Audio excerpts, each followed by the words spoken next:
pleasure being with you on our basic science class. Today we are taking living things, part 3. Part 3, we've taken part 1, part 2. This we are taking part 3, and this is basic science for JSS 2. In the course of our study today, we'll cover a number of things.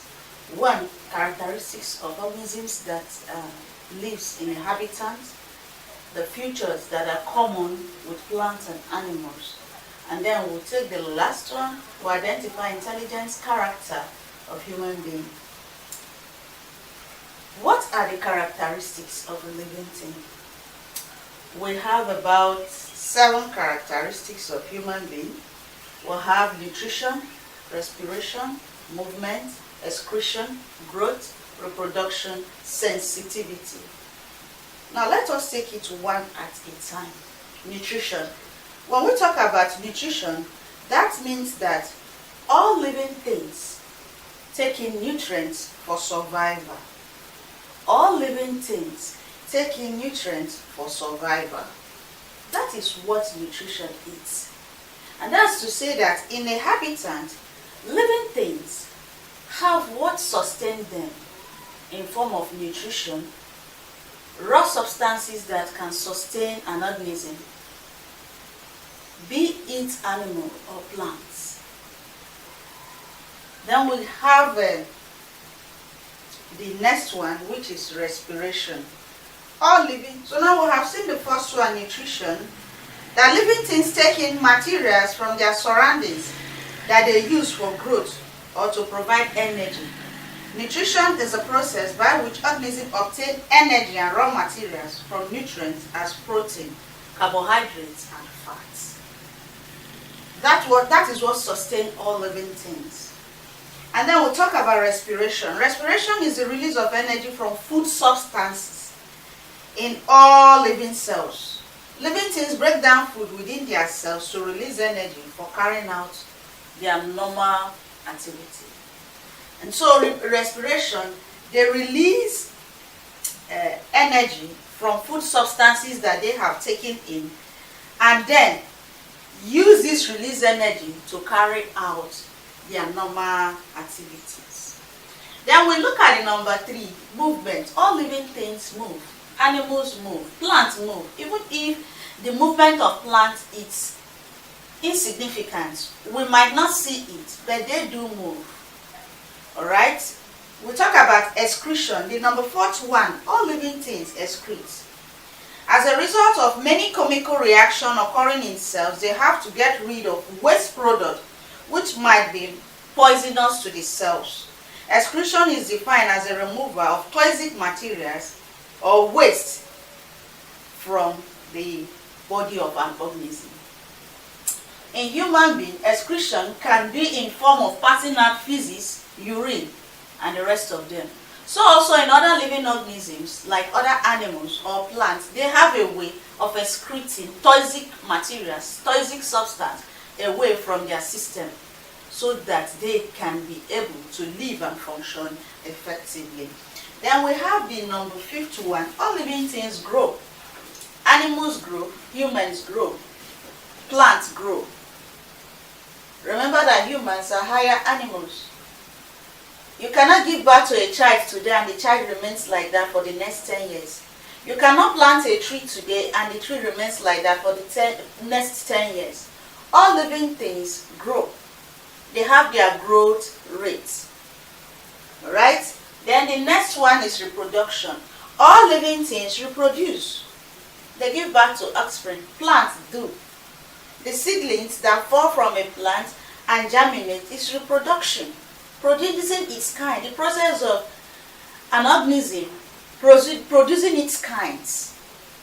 Animals produce their kinds, humans produce their kinds, plants produce their kinds. So all living things produce, they do reproduction. And then all living things are sensitive. All living things are able to sense and respond to stimuli around them, such as light, temperature, water, gravity, and chemical substances. So all living things are sensitive to sunlight, all living things are sensitive to temperature, all living things are sensitive to water, All living things are sensitive to gravity and other chemical substances around their environment or surrounding. And so we have seen the characteristics of living things. We saw that we saw nutrition, that all living things take in materials that can sustain them. They respirate, they move, they excrete, they grow, they reproduce, and they are sensitive. So we have seen 7 characteristics of all living things. It is peculiar to all things that are living.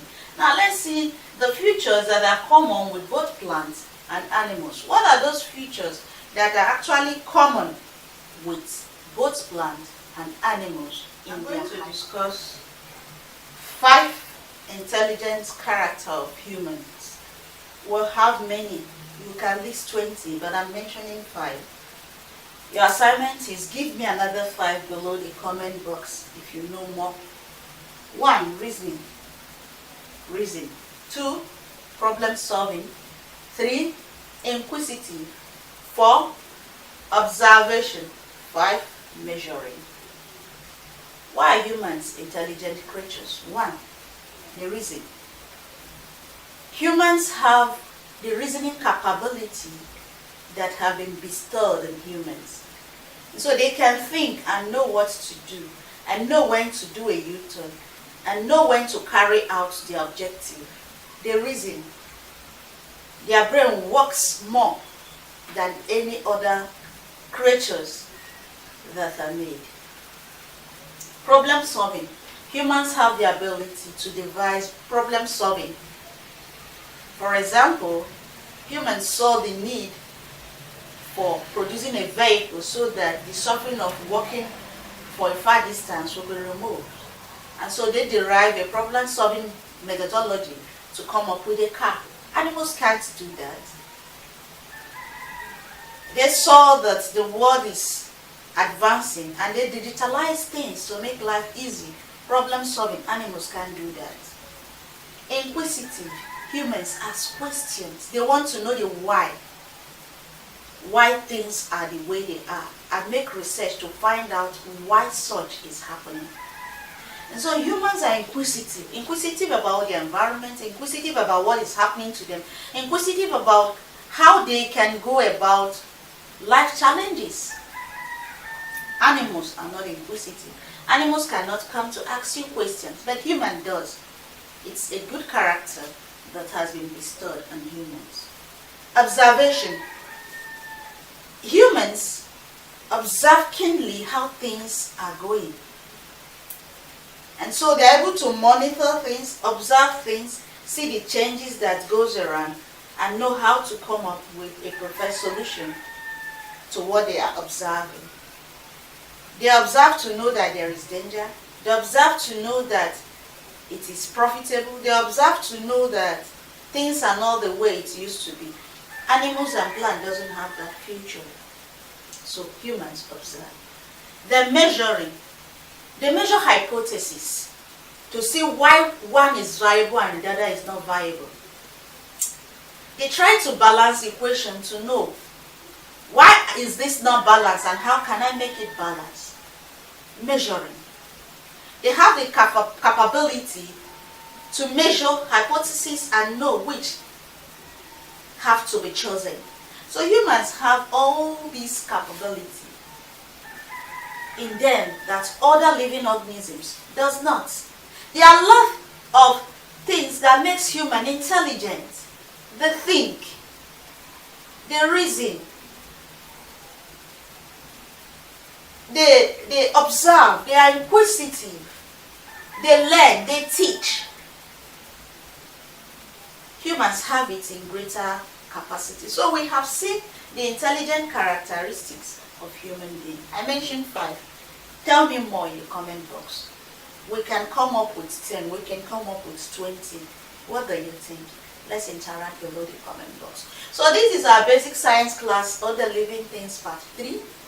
We've seen the 3 objectives we have today.